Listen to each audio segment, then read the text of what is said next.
오늘 말씀은 영적으로 국가적으로 암울했던 엘리 제사장의 시대가 하나님 섭리 가운데 끝이 나게 되고 리더십이 새롭게 교체가 되면서 하나님의 섭리 가운데 새로운 사무엘의 시대가 열리게 되고 그 사무엘의 시대가 어떠했는지를 요약적으로 잘 기록하고 있는 내용이 우리가 읽은 본문의 말씀이라 할 수 있습니다. 사무엘의 시대는 여러분 이렇습니다. 이런 시대였습니다를 한눈에 볼 수 있는 그 내용이 오늘 본문의 말씀이다라고 하는 거죠. 한마디로 사무엘 시대는 영적인 대각성 운동이 일어납니다. 전에 사무엘 이전에 엘리 시대, 엘리 제사장 시대에 있던 영적인 암흑기의 시대였다라면 이제 하나님 섭리 가운데 페이지가 넘어가고 역사의 새로운 또 물줄기가 열리면서 사무엘의 시대가 열리고 사무엘의 시대를 통하여서 가장 강력하게 섭리하시고 역사하신 그 운동이 바로 영적인 대각성 운동이었다는 거예요. 그래서 영적인 대각성 운동을 통해서 새로운 영적인 리더십이 전개가 되고 그로 인해서 하나님께서 준비하신 그 새로운 또 역사가 임하게 되고 그로 인해 하나님의 새로운 은혜와 복이 임하는 시대가 바로 사무엘의 시대였다라고 하는 거예요. 오늘 말씀 3절로 4절에 보게 되면 사무엘은 가장 먼저 이스라엘 백성들 심령과 삶 속에 뿌리 박혀 있던 각종 우상 숭배로 인하여 무너졌던 하나님과의 관계를 회복시키는 모습을 볼 수 있는데 사무엘은 이스라엘 온 족속에게 이렇게 말합니다. 만일 너희가 전심으로 여호와께 돌아오려거든 이방신들과 아스다롯을 너희 중에서 제거하고 너희 마음을 여호와께로 향하여 그만을 섬기라. 그리하면 너희를 블레셋 사람의 손에서 건져내시리라. 사무엘은 하나님의 섭리 가운데 자신의 시대가 열렸을 때 가장 먼저 해야 될 일이 가장 본질적으로 가장 중요하게 가장 최선을 다해서 힘쓰고 애써야 할 부분들이 무엇인지를 정확하게 알았다는 거예요. 그것은 무너진 하나님과의 관계를 회복하는 것이다. 그것이 개인이 사는 것이고 나라와 민족이 사는 것이고 새로운 하나님의 은혜와 복의 역사가 열리게 되는 가장 우선적이고 최우선적이고 본질적으로 해야 될 일인 것을 사무엘은 알았고 그것을 시작하는 모습을 3절로 4절에서 그래서 강력하게 드라이브를 겁니다.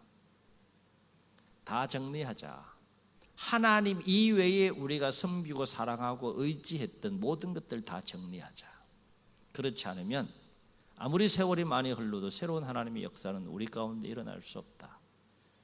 이런 내용이에요. 그래서 강력하게 촉구를 함으로 4절에 보게 되면 지도자가 아무리 핏대를 세우고 강력하게 역사한다 할지라도 백성이 따라주지 않으면 할 수 없는 거죠. 그래서 함께 같이 가야 하는 것이 굉장히 중요한 부분인데 사무엘이 하나님의 거룩한 뜨거운 열정을 가지고 하나님이 통치하시고 지배하시고 다스리시는 나라와 민족을 새롭게 또 회복시키기 위해서 강력한 그 영적 각성에 대한 부분 전심으로 그 마음을 하나님께 돌리고 그 하나님만을 섬기라고 촉구했을 때 놀랍게도 4절을 보게 되면 사무엘의 이러한 말에 백성들이 어떠한 태도를 취했다라고 성경은 기록하고 있는가 하면 이스라엘 자손이 바알과 아스다롯을 제거하고 여호와만 섬겼다. 아멘. 아멘. 여러분 어떤 일을 정리하는 것도 결코 쉬운 건 아니지만 믿음의 대상과 믿음의 내용을 정리하고 바꾼다는 거 이건 정말 엄청나게 어려운 거죠.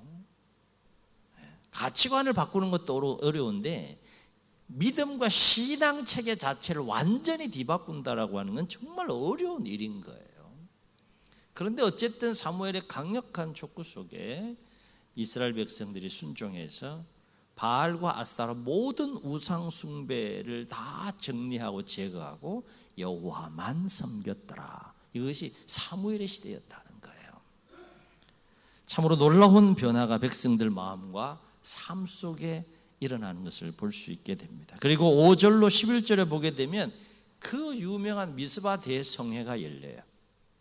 미스바 대성회가 열리게 되고 그 성회 가운데 어떤 놀라운 하나님의 역사가 있었는지를 5절로 11절에서 요약해 주고 있는데, 이를테면 5절로 6절에 보게 되면 사무엘은 온 이스라엘 백성들을 미스바에 다 모읍니다. 왜 모았습니까? 왜 모은 거예요? 할 게 있는 거예요. 계속해서 개혁하고 변화돼야 될, 하나님 앞에서 새롭게 해야 될 것들이 있는데, 미스바 대성회는 그 강력한 하나님 앞에 개인과 민족이 지은 그 죄악을 토설하고 금식하면서, 금식을 선포하면서 기도하며 회개를 촉구하는 그 성회가 미스바 대성회였어요. 그래서 온 백성이 미스바에 모여서 하루 종일 금식하며, 금식했다는 것은 기도가 함께 따라가는 거죠. 금식하고 기도하면서 우리가 하나님 앞에 죄를 지었다라고 토설하면서 그렇게 통회하고 자복하는 그 대성회가 열리고 있었다라고 하는 것입니다. 그런데 이러한 상황 속에서 블레셋이 중요한 정보를 얻게 돼요. 이스라엘 백성들이, 온 이스라엘 백성들이 미스바에 모였다는 것을 정보를 얻게 되고 한꺼번에 칠 수 있는 좋은 기회라고 생각해서 블레셋이 쳐들어옵니다. 그때 이 소식을 미스바에 모인 이스라엘 백성들이 듣고 두려워했다라고 했어요. 그런데 백성들의 마음이 어떻게 엘리 제사장의 시대와 달랐는가를 보여줄 수 있는 대목이 뭔가 하면, 엘리 제사장 시대에는 볼 수 없었던 백성들의 변화된 마음을 볼 수 있는데, 그것은 뭔가 하면 사무엘에게 중보기도를 요청을 합니다. 우리를 위하여 하나님께서 블레셋에서 건지시고 구원하시도록 사무엘 당신이 우리를 위해서 기도해 달라고 기도를 요청하는 변화된 이 이스라엘 백성들의 모습을 볼 수 있습니다. 그래서 사무엘은 이스라엘을 위하여 부르짖어 기도했다라고 했고, 하나님은 그 기도를 들으시고 응답하셔서 초자연적인 역사 속에서 그 상황 속에 개입하시죠. 그래서 무엇을 바랬다라고 했습니까? 큰 우레를 바라심으로 블레셋을 치시고 이스라엘이 블레셋으로부터 보호받을 수 있도록, 블레셋과의 싸움에서 이기고 승리할 수 있도록 하나님이 친히 싸워주시는 역사가 그 현장에 일어나게 됩니다. 그리고 11절에 보게 되면 이러한 하나님의 도우심 속에서 이스라엘은 미스바에서 나가서 블레셋 사람들을 추격하여서 벳갈 아래까지 치게 되는데, 하나님도 싸웠고 이스라엘도 함께 지금 싸우는 모습을 볼 수 있게 되는 것이죠. 이때에 사무엘이 온 이스라엘 백성들 마음속 깊은 곳에 선명하게 새길 만한 한 가지 신앙 고백적인 행위를 하게 됩니다. 그것이 12절을 보면 사무엘이 돌 하나를 취하여서 미스바와 센 사이에 세우고 한 가지 신앙 고백을 하면서 그 돌의 이름을 짓게 되는데, 그 돌의 이름을 뭐라고 지었다고 했습니까? 한번 따라해 보시겠습니다. 에벤에셀. 에벤에셀. 이 에벤에셀이라고 그 돌의 이름을 짓게 되는데, 이 에벤에셀이라고 하는 것은 그 사무엘의 신앙 고백이 함축적으로, 하나님에 대한 신앙 고백이 함축적으로 잘 담겨 있는 그런 그 이름이라 할 수 있겠습니다. 에벤이라는 뜻은 돌이라는 뜻이고, 에셀이라는 뜻은 도움이라는 뜻인데, 도움의 돌, 그러니까 하나님께서 도우시는 돌, 이런 의미가 바로 에벤에셀이라 할 수 있겠습니다. 그렇다면 사무엘이 이 돌의 이름을 에벤에셀이라 지으면서 한 신앙 고백이 무엇일까? 그 유명한 신앙 고백을 하죠. 한번 따라해 보시겠습니다. 여호와께서 여기까지 우리를 도우셨다. 사무엘의 마음속에는 하나님으로 충만한 거예요. 미스바 대성회 가운데 블레셋이 치고 들어와서 이스라엘 백성들을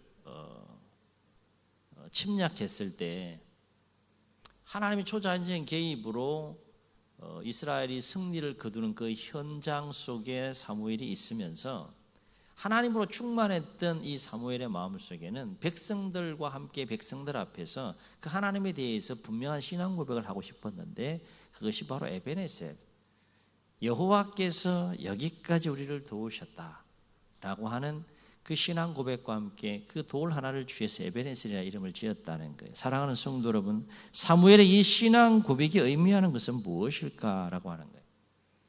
단순히 블레셋과의 싸움에서 하나님께서 도우셨다는 것을 기념하기 위해서 돌 하나를 주에서 에베네셀이라고 그렇게 고백한 것일까? 이 고백 속에 담긴 사무엘의 마음을 깊이 헤아려 보면 그 고백의 의미는 훨씬 더 깊고 훨씬 더 넓은 하나님을 향한 신앙 고백이 담겨 있음을 보게 됩니다. 단순하게 하나님께서 블레셋과의 싸움에서 싸워주심으로 이기게 하시고 우리를 도왔다라는 의미만으로 끝나는 에베네셀의 신앙 고백이 아니었다는 거예요. 왜냐하면 두 가지 이유를 생각해 볼 수 있는데, 하나는 사무엘의 이 신앙 고백은 단순히 하나님께서 블레셋과의 싸움에서 승리하도록 도우셨다는 것을 넘어서 과거 이스라엘 민족의 역사로부터 현재에 이르기까지 하나님께서 도우셨다라는 의미가 그 속에 담겨 있다는 거예요. 아멘. 우리 사진전 통해서 교회가 세워지고 오늘에 이르기까지의 그 역사들을 또 담겨 있는 사진을 통해서 우리가 또 지금 전시회를 통해 쭉 보고 있는데요.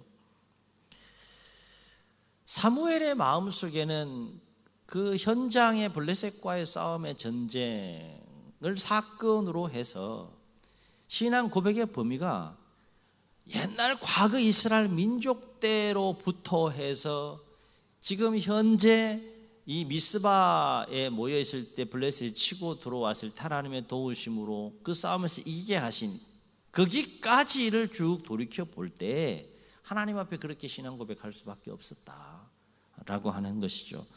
사무엘은 어려서부터 하나님의 사람으로 구별된 삶을 살면서 누구보다도 과거 이스라엘 조상인 아브라함 때부터 오늘에 이르기까지 이스라엘 민족의 역사 속에서 하나님께서 어떠한 일을 행하셨는지를 충분히 잘 알고 있었다라고 우리가 볼 수 있다는 거죠. 과거의 역사를 잘 알았다는 거예요.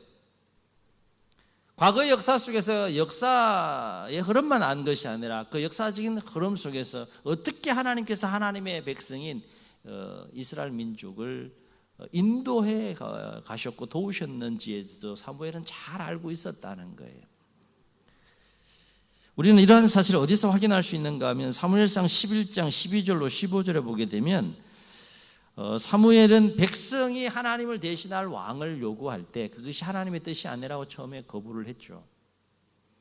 그리고 하나님의 마음도 헤아리고 하나님도 아파하고 사무엘도 아파하고 그런데 백성이 계속 왕을 요구하니까 그리고 하나님께서도 허락해 주시니까 이제 그것에 순종해서 길갈이라고 하는 곳에 온 이스라엘 백성들을 모으고 첫 번째 왕정 시대가 시작되면서 첫 번째 왕으로 사울 왕을 세우는 장면이 사무엘상 11장 12절로 15절에 나오게 됩니다. 그리고 이어지는 12장에 보게 되면 사무엘이 길갈에서 온 백성에게 마지막 유언과도 같은 설교를 하게 되는데 거기에 보면 사무엘이 과거의 역사를 쭉 읊어요. 현재 이르기까지 왕을 세우는 현재 이르기까지 과거에 하나님께서 이스라엘 민족 가운데 어떻게 역사했는지를 쭉 백성들 앞에서 없는 이야기가 사무엘상 12장에 기록되어 있는 것을 보게 됩니다. 그러면서 이렇게 하나님께서 우리 민족 가운데 섭리하시고 도우셨으므로 우리가 여호와만 섬기자라고 촉구하는 내용이 12장에 나옵니다. 그 중에서 사무엘상 12장 6절로 7절을 보면 사무엘은 백성에게 이렇게 말하는 것을 볼 수 있습니다. 여러분 한번 잘 들어보세요. 사무엘이 백성에게 이르되 모세와 아론을 세우시며 너희 조상들을 애굽 땅에서 인도하여 내신 이는 여호와시니 그런즉 가만히 서 있으라. 여호와께서 너희와 너희 조상들에게 행하신 모든 공의로운 일에 대하여 내가 여호와 앞에서 너희와 담론하리라. 그러면서 역사를 쭉 엎습니다. 그러니까 사무엘은 알았다는 거예요, 몰랐다는 거예요? 과거의 역사를 알았다는 거예요. 그리고 그 과거 역사 속에서 하나님께서 어떻게 역사하시고 도우셨는지 알았다는 거예요, 몰랐다는 거예요? 알았다는 거예요. 그러한 가운데에서 오늘 지금 여호와께서 여기까지 우리를 도우셨다라고 하는 에베네셀 하나님에 대한 신앙 고백을 돌의 색에서 지금 돌 하나의 이름을 지으면서 고백하고 있는 이 사무엘의 모습을 보게 된다는 거예요. 자, 그렇다면 여쭤보겠습니다. 사무엘의 이 에베네셀 하나님에 대한 고백은 여기까지만 하나님께서 도우셨다는 신앙 고백일까라고 하는 거예요. 앞으로는 그러면 돕지 않는다는 뜻일까? 여기까지만 도우셨다라고 하는 뜻일까? 어떻습니까? 사무엘의 이 신앙 고백 속에는 과거의 역사부터 현재에 이르기까지도 하나님께서 도우셨지만 그 신앙 고백 속에는 어떤 의미가 내포되어 있는 거예요? 앞으로의 역사 속에서도 에베네셀의 하나님은 이 나라 이 민족을 도우실 것이라고 하는 분명한 믿음의 신앙 고백이 거기에 담겨 있다는 거예요. 아멘. 아멘. 우리가 그 사진을 보면서요, 사진전을 보면서 이걸 좀 볼 수 있으면 좋겠다는 생각이 들어요. 과거의 역사 속에서 도우신 하나님의 손길도 봐야 되지만 이제 과거의 역사는 과거의 역사이고 하나님은 지금 어디를 향해서 가고 계십니까? 새로운 희년의 역사를 향하여 가고 계시고 우리를 초청하고 계세요. 이제 설교 끝자락에서 우리가 이 부분을 함께 또 나누게 되겠지만, 그러니까 과거부터 현재까지도 하나님께서 도우셨지만 앞으로의 역사 속에서도 하나님께서 도우신다라고 하는 분명한 믿음의 신앙 고백이 사무엘의 마음속에는 있었다는 거예요. 왜냐하면 사무엘의 이 신앙 고백 속에는 과거에서 현재까지뿐만 아니라 현재에서 앞으로 미래에도 계속해서 하나님께서 도우실 것이라고 하는 분명한 믿음의 신앙 고백이 담겨 있기 때문에 우리는 여기까지만 하나님께서 도우신 하나님을 생각할 것이 아니라 그 이후에 새롭게 펼쳐지는 전개해 가실 하나님의 그 손길과 역사에 대해서도 믿음으로 바라보면서 지금 사무엘이 백성들에게 신앙 고백을 하고 있고, 그것은 사무엘의 신앙 고백인 동시에 누구의 신앙 고백이 되기를 원하는 겁니까? 백성들의 신앙 고백이 되기를 원하는 거예요. 이것은 사무엘의 평생의 삶을 통해서 우리가 목격할 수 있고요. 그리고 앞에서 언급한 사무엘상 12장 끝자락에서 보게 되면 온 이스라엘 백성을 앞에서 한 또 다른 한 가지 신앙 고백과 더불어서 이스라엘 백성들을 향하여 강력한 권면한 그 내용을 통해서 할 수 있는데요. 그 유명한 또 한 가지 그 12장 마지막 절에서 신앙 고백을 사도 바울이 백성 앞에 사무엘이 백성 앞에서 합니다. 무슨 신앙 고백을 하는가 하면 이런 고백을 해. 나는 너희를 위하여 기도하기를 쉬는 죄를 여호와 앞에 결단코 범하지 아니하고 선하고 의로운 길을 너희에게 가르칠 것인즉, 죽을 때까지 나 그렇게 하겠다는 거예요. 하나님 부르실 때까지 난 너희를 위해서 기도하기를 쉬는 죄 범죄하고 계속 기도하겠다는 것이고, 선하고 의로운 길, 하나님 말씀과 뜻 안에서 난 죽을 때까지 하나님 부름 받을 때까지 난 그렇게 하겠다. 그러면서 뭘 권면하는가 하면 너희는 여호와께서 너희를 위하여 행하신 그 큰 일을 생각하여 오직 그를 경외하며 너희의 마음을 다하여 진실이 섬기라. 만일 너희가 여전히 악을 행하면 너희와 너희 왕이 다 멸망하리라. 무슨 말입니까? 마음을 다하여 하나님을 사랑하고 경외하고 섬기게 되면 하나님께서 지금까지 과거에서부터 지금까지 도우셨듯이 앞으로의 역사 속에서도 반드시 하나님께서 도우실 것이니 나는 이 일을 위해서 끊임없이 기도할 것이고 나는 이 일을 위해서 선하고 의로운 길을 가르치는 일을 끝까지 하겠다. 그런 내용입니다. 참 아름다운 신앙 고백이고 백성 앞에서의 마지막 사사시대를 정리하고 왕정시대로 넘어가는 중요한 시점에 그 백성들을 향한 아름다운 그러나 강력한 권면의 내용을 볼 수 있게 됩니다. 그렇습니다. 에베네셀의 하나님은 과거에도 주의 백성들을 도우셨고 현재에도 도우시고 계시고, 아멘, 앞으로의 삶 속에서도 도우시는 하나님이 어떤 하나님이시다? 에베네셀의 하나님이시다.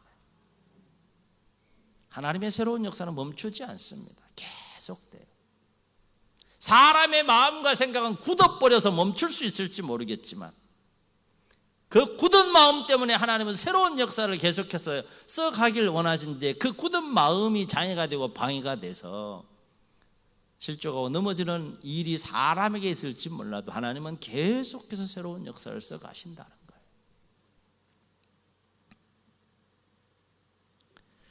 그렇다면 이제 이러한 하나님의 섭리 안에서 우리 교회의 역사를 한번 돌아봅시다.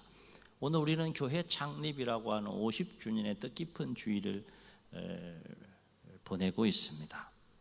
그렇다면 우리가 지난 50년의 교회의 역사를 돌아보면서 앞으로 새로운 50년 신년의 역사를 바라보면서 우리 모두가 하나님 앞에 고백해야 될 신앙 고백은 무엇일까라고 하는 거예요.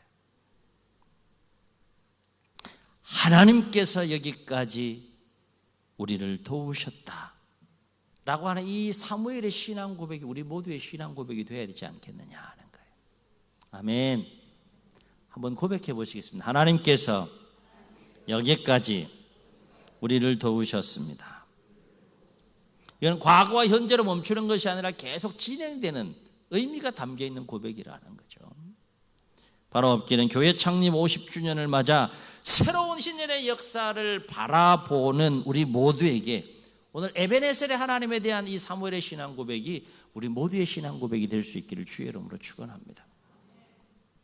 그러면 보세요. 새로운 하나님의 역사에 대한 이 신앙 고백이 우리 가운데 분명히 있다 그러면 오늘부터 우리의 마음속에는 개인적으로 뿐만 아니라 교회 역사와 관련한 어떤 마음이 있어야 되는 거예요?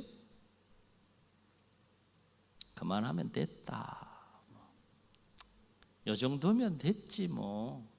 알콩달콩 우리끼리 그냥 이렇게 행복하고 즐겁게 이렇게. 그거 아니라는 거죠. 설렘이 있어야 된다는 거죠. 기대가 있어야 된다는 거죠. 여러분 삶을 살면서 그게 작은 일이든 큰 일이든 간에 새로운 일에 대한 설렘이 없고 기대가 없다고 생각해 보세요. 얼마나 10년과 삶이 삭막하겠어요. 오늘부터는 새로운 설렘과 기대 속에서 나는 뭐 이제 주님 부르실 날 하루하루 기다리고 있는데 무슨 기대고 무슨 설렘이고 뭐 그렇게 그거 아닙니다. 더욱 어린아이와 같은 마음을 가지고 우리 안에 새로운 설렘이 있기를 주의 이름으로 축원합니다. 저는 낮 시간에 우리 강사 목사님도 말씀하실 때 그 첫 서두 부분에 분명히 힘든 상황인데 그죠? 교회를 그렇게 개척하는 게 쉬운 게 아니잖아요. 근데 계속 반복적으로 고백하시는 동일한 고백이 제가 참 그 은혜가 더 도전이 되는 게 뭔가 하면 분명히 힘든데 힘들지가 않았다는 거예요. 왜 그렇게 즐거운지. 그건 하나님이 주시는 설렘과 기대가 있기 때문에 가능한 마음이었고 그 어려움을 잘 극복하시고 감당해 가시는 그 은혜를 체험하게 하신 줄로 믿습니다. 우리는 지금 새로운 페이지를 써가야 할 중요한 시기에 놓여 있잖아요. 우리에게는 새로운 설렘이 있어야 되고 새로운 기대가 있어야 된다.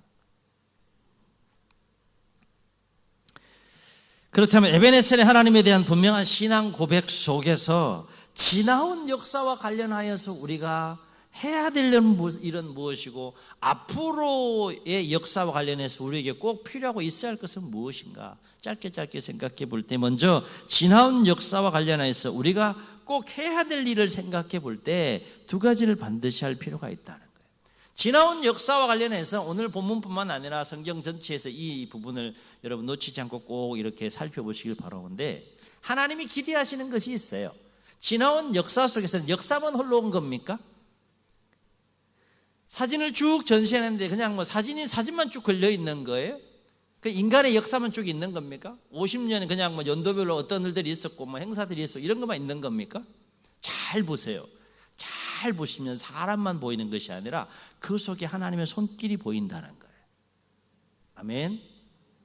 그래서 특별한 거예요. 교회의 역사는 특별한 것은 인간의 역사 속에 무엇이 플러스 알파가 있는 겁니까? 하나님의 섭리의 손길이 있는 거예요.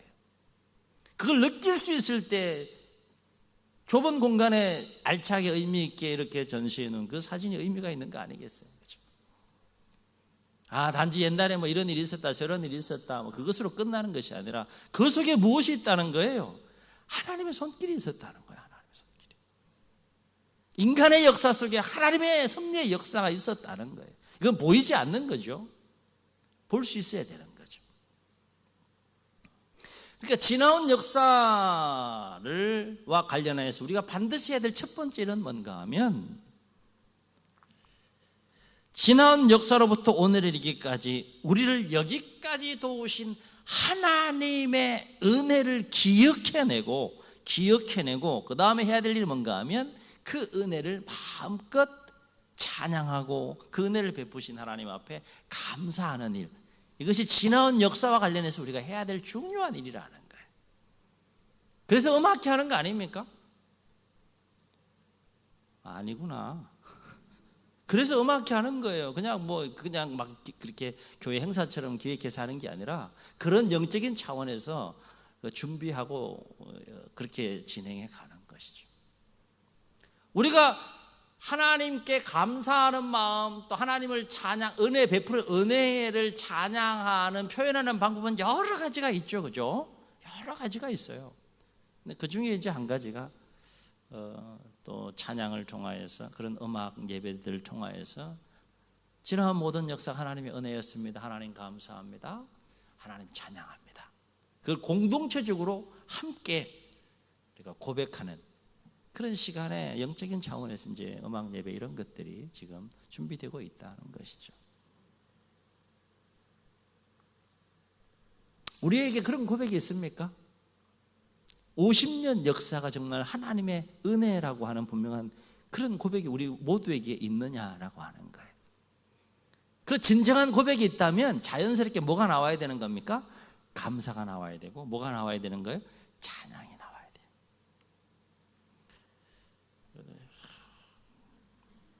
이제 이런 역사가 아니라 기쁨의 역사가 있어야 돼요. 왜? 그 은혜를 생각해 보면, 그렇죠?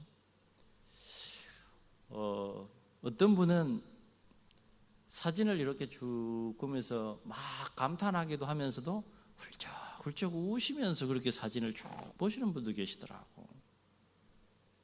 제가 방해 안 했죠. 그래서 계속 우시라고. 왜 그래요?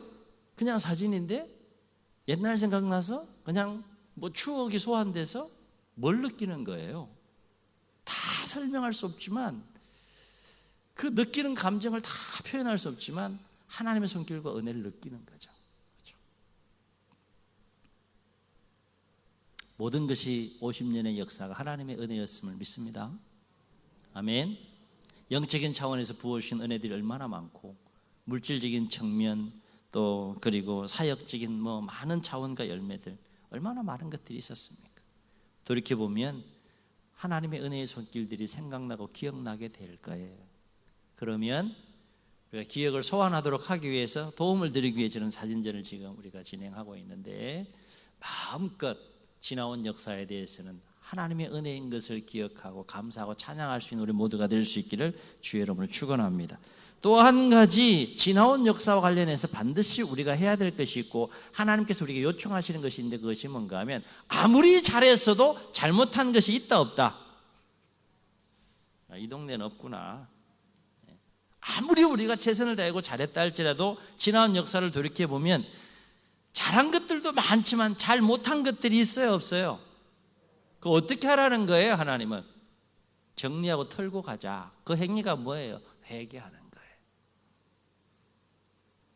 그래서 지나온 역사와 관련해서는 감사와 찬양이, 하나님의 은혜에 대한 감사와 찬양이 우리 가운데 충만히 넘쳐야 됨과 동시에 무엇이 있어야 된다는 겁니까? 잘 못한 것들에 대해서는 우리가 하나님 앞에 참회하고 회개하는 그 행위를 통해서 지나온 역사를 정리할 필요가 있다는 거예요. 여러 가지로 우리가 회개할 것들이 참 많지만 크게 세 가지 생각해보면, 하나님을 더욱더 온전히 사랑하고 경외하지 못한 것 있겠죠? 서로를 더 사랑하고 섬기지 못한 것 있겠죠? 하나님의 일을 위하여, 교회를 위해서, 하나님 나라를 위해서 더 헌신했지만 더 헌신하지 못한 것, 이런 것들을 돌아보면서 하나님 앞에 참회하고 회개하는 시간을 가질 때 지나온 역사와 나와의, 또 공동체와의 그 의미가 또 형성이 되고 정리되어져 갈 수 있다. 하나님은 그것을 우리에게 기대하신다는 거예요. 우리가 반드시 여기에서 기억하고 넘어가야 할 것은 뭔가 하면, 하나님의 모든 새로운 역사 앞에서는 무엇이 있다는 거예요? 회개의 역사가 있다는 거예요. 성경을 읽어보세요. 반드시 하나님의 새로운 역사 앞에는 회개의 역사가 있어요. 왜냐하면 이것은 더러운 것에 깨끗한 것을 담을 수 없는 것과 같은 이치다라고 하는 것이죠. 그럼 앞으로 역사와 관련해서 우리가 꼭 우리에게 필요한 것은 뭘까? 세 가지 생각해 볼 수 있는데, 하나는 하나님의 새로운 역사에 대한 분명한 믿음이 우리 가운데 있어야 된다는 거예요. 아멘. 아멘. 무엇이 있어야 된다는 거예요? 믿음이 있어야 되는데 무엇에 대한 믿음입니까? 하나님은 우리를 통해서 새로운 일을 계획하실 것이고 새로운 일을 행하실 것이고 이전에도 귀하게 쓰시고 사용하셨지만 이전에 경험하지 못했던 더 크고 놀라운 일을 우리를 통하여서 행하실 것이라고 하는 분명한 믿음이 우리 가운데 있어야 된다는 거예요. 하나님의 모든 역사는 믿음으로 시작해서 믿음으로 끝이 나는 것이기 때문에 그렇습니다. 오늘 말씀 보면 하나님은 사무엘 시대에 놀라운 새로운 일들을 행하시는 모습을 보지 않습니까? 영적인 대각성 운동을 일으켜서 회개하게 하시고 또 하나님과의 관계를 회복시키는 역사로부터 시작을 해서 사무엘 시대에 새로운 또 어떤 역사들이 일어납니까? 13, 14절을 보게 되면 하나님의 손이 회복됐다 그랬어요. 그리고 빼앗겼던 땅이 회복됐다 그랬어요. 그리고 지키심과 보호하심 가운데 평화가 회복되었다라고 했어요. 이 새로운 일들이 막 일어난 거예요. 앞으로 새롭게 써가는 신년의 역사 가운데서도 우리를 통해서 하나님께서 크고 놀라운 새로운 일들을 행하실 줄로 믿습니다. 아멘. 두 번째 뭐가 있어야 될까? 새로운 하나님의 역사를 위한 사랑의 수고와 헌신이 있어야 한다는 거예요. 믿음만 가지고는 안 된다. 그 믿음을 가지고 하나님의 새로운 역사를 위한 사랑의 수고와 헌신이 있어야 된다. 여러분 사진을 통해서도 우리가 쭉 볼 수 있듯이 얼마나 많은 사랑의 수고와 헌신들이 있었습니까? 50년 동안 하나님도 수고하셨지만 여러분도 수고하셨다는 거예요. 아멘. 아멘. 하나님도 수고하셨지만 여러분도 수고하신 거예요. 그럼 난 이제 수고 다 끝났으니까 나는 뭐 할 일 다 했다, 그게 아니라 뭡니까? 앞으로 새로운 역사를 위해서도 또 새로운 사랑의 수고와 헌신이 필요하다라고 하는 거예요. 모든 하나님의 역사를 보면 하나님은 결코 하나님의 일을 혼자 하지 않으세요. 반드시 사람과 함께 일하시는 하나님의 모습을 보게 됩니다. 오늘 말씀도 보면 블레셋과의 싸움에서 분명히 큰 우레를 통해서 큰 전쟁에서 승리의 그 틀은 하나님께서 마련하셨어요. 그리고 이스라엘 백성은 뒷짐지고 가만히 있었느냐? 뭐였습니까? 같이 싸웠다라고 했어요. 같이. 그리고 15, 17절에 보게 되면 베델과 길갈과 미스바와 라마를 해를 돌아가면서 순회하면서 하나님을 사랑하고 하나님이 떠나는 백성을 사랑하면서 그 지도자의 리더십을 발휘하고 하며 사랑의 수고와 헌신을 하는 이 사무엘의 아름다운 모습을 15절로 17절에서 우리가 볼 수 있다라고 하는 겁니다. 모든 하나님의 새로운 역사에는 사랑의 수고와 헌신이 반드시 있어야 된다는 거예요.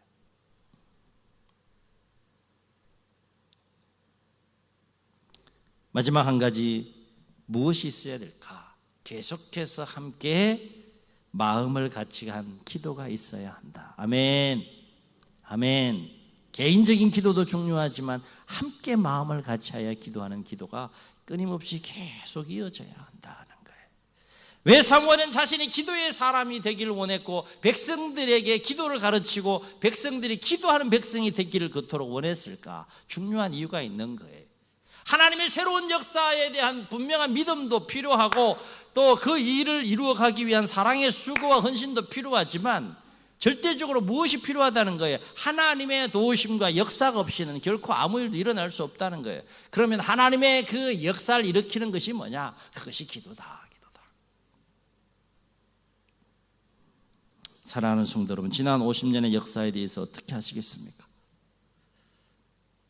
앞으로 전개될 새로운 50년의 역사를 또한 여러분 어떻게 하시겠습니까? 바로 없기는 지나온 역사에 대해서는 하나님의 은혜를 기억하고 감사하며 찬송이 넘치는 우리의 삶이 될 수 있기를 주의 이름으로 축원합니다. 아울러 잘 못한 부분들에 대해서는 돌아보면서 참여하고 회개할 수 있는 시간들이 우리 가운데 있기를 주의 이름으로 축원합니다. 뿐만 아니라 앞으로의 역사에 대해서는 하나님의 새로운 역사에 대한 분명한 믿음이 우리 가운데 확고하게 세워지기를 소원하고 그 믿음에 합당한 하나님의 새로운 일을 위한 사랑의 수고와 헌신이 계속해서 우리 가운데 일어나기를 소원하고, 그 모든 일에 마음을 같이 한 끊임없는 기도가 우리 공동체 가운데 새로운 신의 역사 속에서도 충만하게 일어나므로 우리를 통하여 놀라운 세일을 행하시는 하나님의 놀라운 은혜를 경험하시는 에베네셀의 하나님을 우리도 체험하고 고백하고 경험할 수 있기를 주의 이름으로 축원합니다. 축원합니다. 우리 말씀을 기억하시면서 우리 함께 찬양하시고 기도하시겠습니다. 지나온 날의 모든 역사들을 좀 돌아보시면서 고백하고 기도하는 마음으로 찬양합니다.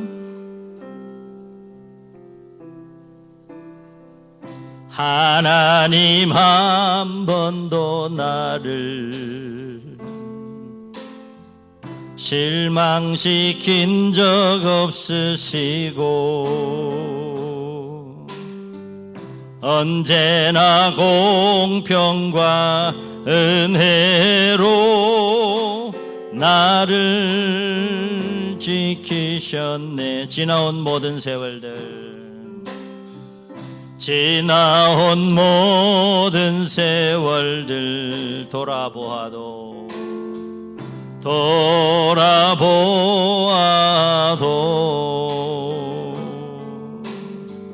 그 어느 것 하나 주의 손길 안 미친 것 전혀 없네. 고백합시다. 아멘. 오 신실하신 주, 오 신실하신 주, 내 너를 떠나지도 않으리라, 내 너를 버리지도 않으리라. 약속하셨던 주님, 그 약속을 지키사 이후로도 영원토록 나를 지키시리라 확신하네. 오 신실하신 주, 오 신실하신 주, 오 신실하신 주, 내 너를 떠나지도 않으리라, 내 너를 버리지도 않으리라. 약속하셨던 주님, 아멘. 그 약속을 지키사 고백합시다. 이후로도 영원토록 나를 지키시리라 확신하네. 이후로도 영원토록 우릴 지키시리라, 우릴 지키시리라 확신하네. 눈을 감으시고 우리 말씀을 기억하시면서 한번 통성으로 기도합시다. 50년의 역사가 교회 속에 흘러왔습니다. 사람의 역사만 흘렀습니까? 그 시간의 흐름들 속에서 얼마나 많은 하나님의 그 손길들이 미쳤는지,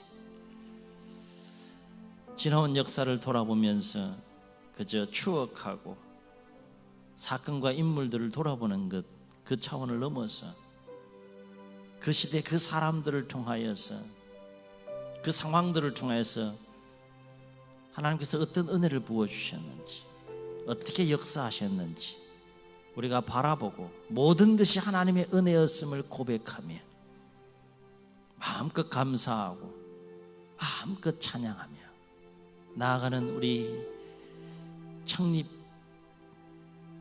주일과 또 이후의 삶이 되어야 되지 않겠습니까?